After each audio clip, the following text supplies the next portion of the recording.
Ne réveillez pas l'histoire que l'on a endormie, le présent pourrait ne pas s'en remettre. J'ai piqué cette citation du mur Facebook de mon alchimiste aujourd'hui. Connexion 360, c'est parti pour notre destination hebdomadaire à 11h15, heure de Toronto, 16h15 GMT, 17h15 à Montpellier. Nous sommes sur la chaîne Go Live TV, émettant sur Internet, en streaming sur Facebook et sur YouTube. Et nous sommes également présents sur Rokubox. Je suis votre hôte et je m'appelle Elikia Doumbé. Prince Bassa du clan Doxoul, il s'intéresse très tôt à la musique et commence à gratter les cordes de sa guitare en autodidacte dès l'âge de 7 ans. Fast forward plus tard, il fait des études de droit et d'économie et joue également au sein d'un groupe de musique. Moi, je découvre en 2013 une voix à la tessiture incroyable. C'est lors de The Voice France, où je découvre donc Emmanuel Job, un chanteur qui va au bout de ses rêves. Et des rêves, il en a. Il est arrivé du Zénith, il l'a fait à Montpellier. Il est arrivé de chanter avec de grands ensembles de chœurs. Check, c'est fait avec un demi-millier de choristes sur une scène. Il a rêvé de faire un projet avec le grand et regretté Manu Dibango. Check, ça a été fait. Il est chanteur, donc il est porteur de paroles, porteur d'une parole engageante, d'une parole engagée. Get up on board, Monsieur Emmanuel Job. Bonjour. Oh, quel lancement! Ça, on me l'a jamais fait. Chapeau, chapeau. Bonjour, comment ça va en ces temps de pandémie? Comment est-ce que tu prends soin de toi? Écoute, j'essaye de garder de l'humour. Voilà, je pense que l'humour est la clé pour survivre à cette période que je qualifie de totalement folle, en fait. L'humanité est entrée dans un cycle de folie dont j'espère qu'il se terminera bientôt. Donc, garder de l'humour en soi, regarder les choses avec humour, même si elles nous mettent en colère, est une des clés. Avec la musique, bien sûr. Avec la musique. Donc, La avec la musique, musique, qu'est-ce que tu fais? Tu l'affaire. vas sur Oui. YouTube et tu regardes ton quart d'heure d'humoriste ou bien comment tu gardes cet humour-là? Ou bien Oui, oui, tu tournes oui, les choses oui. en dérision? Mais les deux, les deux, les deux, YouTube avec les humoristes, oui, bien vu, très bien vu. Et puis, j'ai ce côté taquin qu'ont les Camerounais, hein, et la plupart des Africains d'ailleurs, à trouver quelque chose de risible en toute situation, même les plus dramatiques, On l'a vu même celles qui nous récemment. mettent en rage. Ouais, ouais. Tout à fait. Écoute, on parle de la pandémie, tu gardes ton humour, mais également, comme beaucoup de personnes, tu as été frappé durement par rapport à cette pandémie, tu as perdu coup sur coup tes parents. Qu'est-ce que, qu'est-ce qu'on, qu'est-ce Oui. qu'on, qu'est-ce qu'on perd véritablement quand on perd comme ça ses parents aussi rapidement? Et comment son monde change? Comment la vie change? Alors, la première sensation que j'en ai reçue, c'était cette chose prosaïque. Je suis le prochain sur la liste parce que quand on a ses parents, c'est comme une forme de rempart. Mais inconsciemment, c'est un rempart contre la mort. Et le fait qu'ils partent fait que ce rempart disparaît. Et nous sommes les prochains. Et la mort devient plus crédible en soi. C'est pas qu'elle ne l'ait pas été, parce que j'ai perdu des amis, des parents, autres. Mais quand on perd son père et sa mère, il y a plus cet écran-là, cette protection-là, qui fait que la vie qu'on a reçue, ben, tout de suite devient plus fragile. Tout de suite. Tu te retrouves face à ta propre mortalité. Absolument. Et quand on se retrouve face à sa propre mortalité, on se dit, qu'est-ce qu'il faut que je fasse? Alors, on essaye de vivre plus intensément. En tant que, en tant que créateur, il y a quelque chose qui me terrorise, hein. C'est ne pas avoir le temps de créer tout ce dont bouillonne ma tête. Ma tête bouillonne de plein d'idées et on n'a pas toujours le temps de tout noter. En plus, moi, je suis un paresseux, donc je mets pas toujours sur papier ou dans un enregistrement les idées musicales qui me viennent. Et ma terreur, c'est que ma plus belle chanson, ben, le monde ne l'entende jamais, quoi, parce que je l'aurais emporté avec moi. Très important. On va revenir là-dessus. Tu as perdu également quelqu'un qui avait une figure, qui était une figure parentale, Manu Dibango, avec lequel tu as donc réalisé un projet Oui, finalement. Qu'est-ce que oui, tu en gardes? Manu Dibango, comme pour la plupart des musiciens africains ou non africains, était un père spirituel pour moi. Et puis j'ai découvert un peu sur le tard qu'il avait une affection pour moi aussi. Il me suivait de très loin et il avait une oreille attentive sur ce que je faisais. Et quand l'occasion s'est présentée de l'inviter sur un de mes projets, ça a été mais un choc de l'entendre me dire oui, parce que pour moi c'était un dieu, quoi. C'est un dieu vivant. On va. Et oui. Je te laisse continuer, désolé. Et puis ce moment en studio où il arrive d'une simplicité incroyable, comme savent l'être les plus grands. Et puis toujours au service de la musique, de la bonne musique. Toujours, toujours. On va regarder quelques-unes des images que vous avez tournées ensemble. We can have the Oui. pictures of the video, please. L'album événement Kename de l'artiste P-Job est actuellement en construction sur 3 continents avec des collaborations dont le prestige et l'excellence le disputent à la profondeur et à la densité. Le titre Exile Radio accueille l'un des plus grands de la musique moderne, Papi Groove, Manu Dibango, dans un de ses derniers featuring. Nous sommes quelques privilégiés à qui, en grand seigneur, il a passé le témoin. À vous d'être prêts. En grand seigneur qu'il est, car les légendes ne meurent jamais, elles continuent à être racontées d'âge en âge. Remember your history. Retrouve ta mémoire.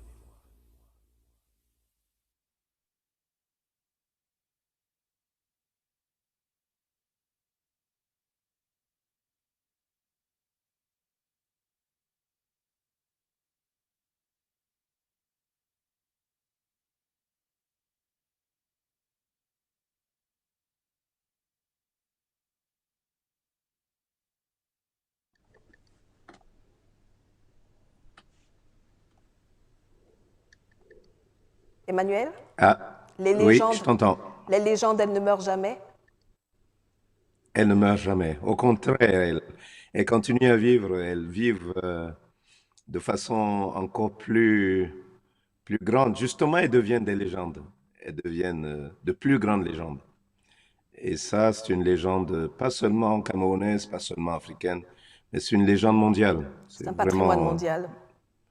oui, Manu Dibango fait partie de l'intelligentsia de la musique mondiale. Emmanuel Job, tu viens d'une famille on ne peut plus classique. Chez nous, on dirait un fils de bonne famille. Et dans les Oui. bonnes familles, entre guillemets, la musique, c'est un hobby et ce n'est pas un métier. Comment as-tu fait pour convaincre tes parents que c'était ce que tu voulais faire comme profession? Alors, mes parents, je les ai eus à l'usure. Effectivement, ils, ils ont beaucoup investi sur les études de leurs enfants et de leur aîné que je suis. Et c'était très compliqué de leur avouer que finalement, cet investissement-là allait se transformer en une vie de saltimbanque. Pour eux, ça a été un choc. Et puis, quand ils ont vu que je prenais cela au sérieux et surtout que je m'organisais pour en faire un métier sérieusement, ça les a légèrement rassurés. Mais bon, la vie de musicien étant ce qu'elle est, ils avaient toujours une petite part d'inquiétude en eux. Mais ils étaient fiers de moi. À un jeune qui a pour rêve de faire quelque chose qui soit en dehors des sentiers battus, qui a envie d'être un sportif ou d'un musicien, qui a envie d'aller également au bout de ses rêves. Qu'est-ce que tu peux dire? Comment est-ce qu'on fait le distinguo entre comment je vais dire, le hobby et puis la mission en quelque sorte, ou le métier? Comment est-ce qu'on arrive à savoir que c'est vraiment ça que je veux faire? Alors, je vais m'adresser spécifiquement aux Africains, aux Afro-descendants, spécifiquement, parce que leur environnement est très particulier et il n'est pas toujours facilitant. Et de toute façon, c'est la population à laquelle je m'adresse principalement. Je dirais, quel que soit le rêve, il est important de le vivre le plus puissamment possible. Le plus puissamment possible. Et ne jamais oublier que nous sommes en mission. Nous sommes vraiment en mission. Pour nous-mêmes, pour notre famille, pour mieux vivre nos proches, mais pour le continent, pour les Afriques, hein, qu'elles soient sur le continent ou qu'elles soient en diaspora. J'ai toujours ce sentiment d'être en mission. Voilà. Rien de ce que je fais n'est pour moi. C'est pour que les lignes bougent, hein, ne serait-ce que d'un millimètre, pour mon pays, pour ma tribu et pour l'Afrique. Et pour l'Afrique. Et pour les Afriques. Alors, Donc, tu es beaucoup dans effectivement, ce que tu dis se confirme dans ton parcours, dans ce que tu fais, dans les sons que tu t'en vas chercher, des sons de culture noire que tu t'en vas chercher, parce que tu es dans la réunification également. oui. Qu'est-ce que tu mets en premier, la transmission ou la réunification? Parce que tu es également beaucoup dans la transmission, tu encadres des jeunes, tu encadres des gens dans le monde de la musique. Donc, qu'est-ce que tu mets en premier, la réunification ou la transmission? Alors, pendant une bonne partie de ma vie, ça a été là, comme un devoir de rendre ce qui m'avait été donné par mes aînés et de faire évoluer les nouvelles générations en leur faisant ma propre expérience. Et depuis quelques années, c'est la réunification. Je transmets toujours, peut-être un peu moins, peut-être différemment, mais par contre, autant dans ma musique que dans mes rencontres, que dans ma façon de penser le monde, je pense que le monde ira mieux lorsque les Afriques se seront retrouvées et se seront réunies. Je dis les Afriques à dessein parce qu'il y a plusieurs Afriques qui se confrontent encore aujourd'hui, ceux qui ont traversé les océans, contraintes, ne se sentant pas toujours faire partie de l'Afrique mère. Mais pour moi, l'avenir du monde se joue là. Il se joue vraiment dans la réunification de toutes les Afriques. Alors, tu as également parlé tout à l'heure de mission en donnant ce conseil à la jeunesse afrodescendante, qu'on réalise sa mission. L'une de tes missions naturelles, biologiques, c'est d'être roi parce que tu es prince de d'Oxul, ton papa était le roi d'Oxul, tu es le fils aîné, si je ne me trompe pas. C'est ça. Quelle est ta responsabilité à transmettre ce flambeau? Alors, dans la tradition des Bassa, qui est ma tribu, et dans mon clan d'Oxul, le fils aîné est effectivement le successeur de son père. Donc, si son père était roi, mon père était roi du village de Bobok II, je suis censé être son successeur. Il se trouve qu'en comparant avec les nations Bamileke, par exemple, les Bassa rajoutent à la transmission père à fils, ils rajoutent mais que c'est lié au fait que les personnes ont une certaine énergie de l'autorité et de l'hierarchie d'être brûlé. Donc, que tu sois le fils du roi ne fait pas nécessairement de toi, en plus que tu passes par une populaire, un vote de tout le village qui finit donc confronté à d'autres prêtres, qui fera finalement de toi le roi, le successeur. Donc, ça consiste à prendre soin des gens et à les représenter auprès des autorités, des investisseurs, et à les défendre tous les chacals qui hantent l'Afrique à la recherche de forêts, enfin, de ressources naturelles, de tout. C'est pas c'est un parcours, euh, un parcours simple, surtout si on le cœur comme moi. Je ne sais pas, j'ai du mal à t'entendre en studio. Je ne sais pas si au niveau de la retransmission, le son sera constant, mais ici en studio, j'ai un petit peu de mal à t'entendre. Est-ce que toi, tu continues de m'entendre? Ah, moi je t'entends très bien. D'accord, ton son est saccadé en fait, je ne sais pas ce qui se passe.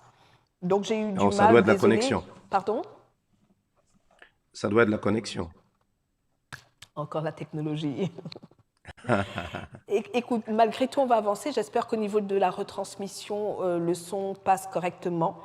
J'ai invité récemment un alchimiste qui m'a parlé des GPS dans sa vie. C'était ses grands-parents spirituels.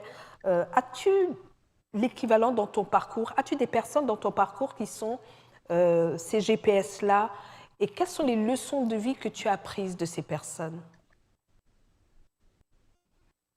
Alors, je ne vais pas être original, hein. Mon premier GPS a été ma grand-mère paternelle, qui était une femme d'une grande intelligence, d'une grande finesse. Et elle m'a appris, c'était humble. Elle m'a appris à être homme. Elle m'a appris une chose qui fait sourire aujourd'hui, mais qui est importante dans ma vie. Elle m'a appris à me méfier des religions, et notamment de la religion À te chrétienne. méfier, tu vas devoir le répéter, à te méfier de quoi?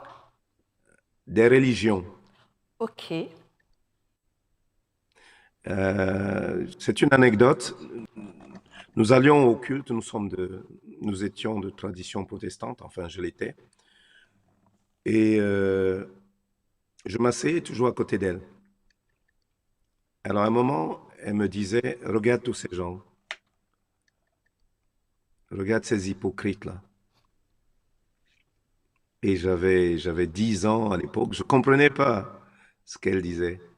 Je sentais que son regard acéré avait mis à nu toute l'hypocrisie qui peut régner dans les religions, même les plus vertueuses, quoi. Et c'est plus tard que j'ai appris que plutôt que de choisir une religion, il fallait choisir un chemin spirituel. Voilà. Ok, La religion n'est pas le chemin. j'entends bien.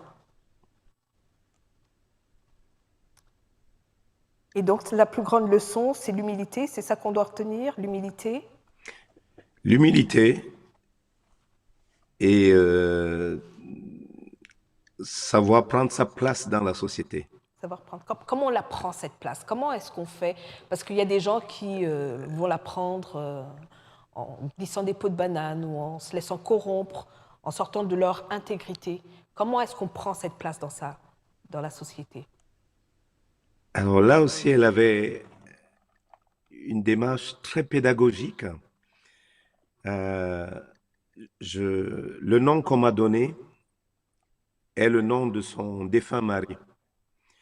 Donc, comme tu le sais, en Afrique, si tu portes ce nom-là, ta grand-mère t'appellera son mari. Donc, elle m'appelait mon mari. J'avais 10 ans. Et elle le faisait très sérieusement. Elle me disait, va me chercher de l'eau, va m'acheter mon tabac. Alors, c'était à moi de trouver les petits sous qui me permettraient de lui amener ces feuilles de tabac. Et en fait, c'était une façon de me dire, prends en charge et apprends à prendre en charge ceux qui sont autour de toi. C'est ça pour moi, prendre sa place en fait. C'est se responsabiliser, ne pas se dire je suis trop petit ou je suis trop cela. Non, voilà, à ton niveau, fais ce qu'il faut. Ok. Je retiens ça également, faire ce qu'on peut à son niveau. Absolument. D'accord. Alors, d'autres leçons de vie, tu les as prises à travers ton parcours. Et l'un des parcours qu'on ne peut pas ignorer, c'est The Voice France. Tu étais Oui. demi-finaliste. Qu'est-ce que tu as tiré comme leçon? Est-ce que c'était pour toi un échec? Un succès? Ça représente quoi The Voice France pour toi et cette position de demi-finaliste? C'est un succès à plusieurs égards. Déjà, je ne pensais pas faire partie de cette émission parce que je ne regarde pas la télévision. Je connais bien entendu l'émission, mais la télévision n'est pas mon univers de prédilection. Donc, je ne me serais jamais vu à The Voice. Il se trouve juste que, voilà, des amis ont décidé de m'y inscrire et que le casting m'a appelé pour faire partie de cette saison-là. Ils ont réussi à être persuasifs et finalement, j'ai été entraînant un peu les pieds, c'est vrai. Et ça a été la première victoire sur moi-même, c'est-à-dire oser aller dans un milieu auquel on est hostile ou en tout cas dans lequel on ne se sent pas partie prenante. Oser y être sans avoir peur de se perdre, ça a été une grande victoire pour moi. Et comme j'y étais sans l'avoir voulu, j'étais toujours surpris à chaque fois que les votes se portaient sur moi. C'était vraiment incroyable pour moi, incroyable. Je n'y allais pas pour être plébiscité, j'y allais pour moi en fait, pour me prouver quelque chose à ce moment de ma vie là. Et que je sois arrivé jusque-là, jusqu'en demi-finale, reste un mystère.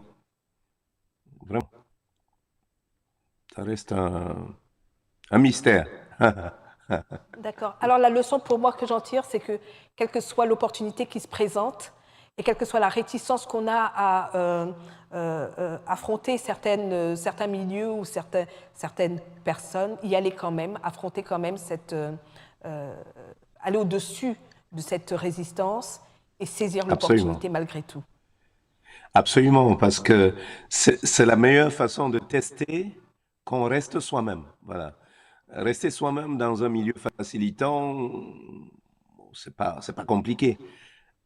Mais rester soi-même dans un milieu dont on pense qu'il est hostile ou dans ce qu'il n'est pas facilitant, là, ça fait grandir. Moi, ça m'a fait grandir. Même en tant qu'artiste, j'ai beaucoup appris à The Voice. Dans ton album Exil Radio, il est question de différents exils que tu as connus en tant qu'Africain. Oui. Comment passe-t-on au travers de ces exils et que t'ont-ils apporté? Alors, paradoxalement, lorsque j'étais au Cameroun, je suis parti du Cameroun alors que j'avais 20 ans. Et j'avais une conscience politique très mince, vraiment. Moi, j'appartiens à la génération Aïjo et parler politique n'était pas forcément quelque chose qu'on faisait facilement. Oui. D'ailleurs, à ce sujet-là, je me souviens que Mandela était enfermé à l'époque où j'étais encore au Cameroun et même on nous parlait. Je me demande même si on ne le considérait pas comme un terroriste au Cameroun, notre propre frère. Bref, c'est pour te dire à quel niveau je me situais au niveau de ma conscience politique. Et c'est en arrivant en Europe et en étant confronté au racisme, mais frontal, c'est-à-dire la haine de ce que je semblais représenter pour les gens, que je me suis demandé ce que j'étais en fait. Qui suis-je pour susciter cette haine-là? Pour qu'un professeur d'informatique en plein cours, en fac, m'insulte devant 200 autres étudiants. Qu'est-ce qui provoque ça? Qu'est-ce qui provoque ça? Et ça m'a obligé à me confronter à mon africanité, à la découvrir, à, la, à y mettre un éclairage, quoi. Voilà. Je croyais être un être humain et j'ai découvert que j'étais un Africain. C'est-à-dire mieux qu'un être humain. Un être de mélanine. Exactement. L'original même. Alors, à ces jeunes qui vivent le racisme et également qui continuent de le vivre, que ce soit à l'école ou dans la société, comment est-ce qu'on le combat? Comment est-ce qu'on y fait face? Qu'est-ce qu'il faut faire? Je proposerai mon expérience, hein. Je pense que le retour aux racines est une solution puissante, vraiment. Retrouver d'où on vient, qui on est, même en se trompant. Alors, je le dis parce que parfois on exige des Africains aujourd'hui d'avoir une parole mesurée et d'être juste dans leur façon de se réapproprier leur histoire. Je veux dire, non, non, je n'en ai rien à foutre en fait, d'être juste. J'ai tellement été nié de mon histoire que je n'ai pas le temps ni l'envie d'être juste, de faire des ronds de jambes, quoi. Donc, s'il faut que j'exagère, s'il faut que je me dise, comme certains disent, que mes ancêtres étaient égyptiens, j'irai, je dirais, parce que c'est ma vérité. C'est ma vérité. Je n'attends de personne qu'on vienne y mettre le sceau de l'authenticité. Non, c'est à moi de définir qui je suis. De façon juste, de façon injuste, de bonne foi comme de mauvaise foi. Nous allons passer au 360e degré de cette émission, ce qui est la partie ludique, qui nous permet d'avoir un scan rapide de ta personnalité. Et en chanson maintenant, tu vas me dire quelle est la chanson préférée de ton cru et pourquoi. En chanson.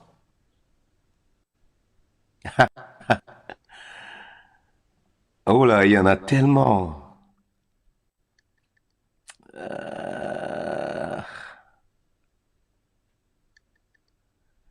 Les chansons qui me touchent, il y a Fogo Fogo de Fela Kuti. La première fois que j'ai entendu cette chanson, ça m'a frappé, quoi. Il y a Bring Back Nelson Mandela de Hugh Masekela. J'aurais aimé que tu Il me y a... chantes l'une de ces chansons-là, très rapidement, écoute, juste quelques... je vais essayer.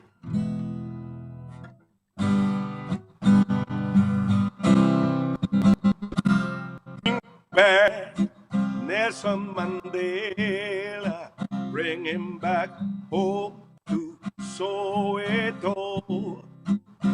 I want to see him walking hand in hand with Winnie Mandela. Merci. Alors maintenant, Il y en a plein, il y en a tout plein, il y en a tout plein. Je porte l'Afrique en moi parce que je... Tu vas finir la phrase. Je porte l'Afrique en moi. Oh là, ça me dit quelque chose. Je porte l'Afrique en moi parce que c'est la source originelle. Le C'est gospel l'origine. représente pour moi Le gospel représente pour moi une façon de dire mon africanité.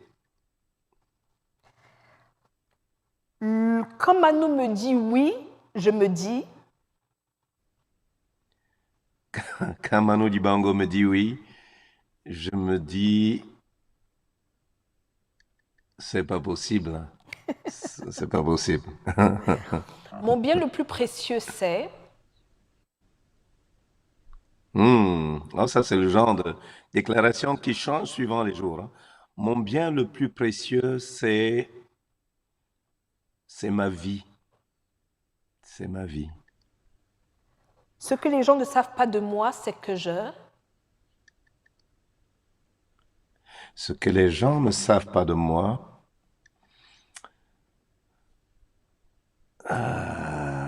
c'est que je suis timide. Che Guevara pour moi c'est. Ah, ça, c'est une phrase qui pourrait changer. Che Guevara, pour moi, c'est, en plus, j'ai le béret qui va C'est avec. pour ça que j'ai posé. Che Guevara, pour moi, c'est un Africain qui s'est trompé de continent. Alors la dernière question, parce qu'on en arrive vraiment à la fin de cette émission, c'est passé tellement vite. La dernière question, c'est le dash, c'est le tiret qui existe entre la date de naissance et la date de décès. Donc à la place de Oui. mon dash, il est écrit Sois plus vivant que jamais. que dira ça. Emmanuel P-Job, nous nous quittons ici avec comme toujours une petite méditation, c'est dans l'ADN de cette émission. Elle est très brève, D'accord. elle est inspirée de Nietzsche. Vous pouvez fermer les yeux ou les garder grands ouverts. Je vais les fermer. Merci pour la musique, sans laquelle la vie est une erreur, une fatigue, un exil. Restez dans l'esprit Ubuntu, je suis parce que tu es, nous sommes ici parce que vous êtes là. Bon week-end et bonne semaine à tous.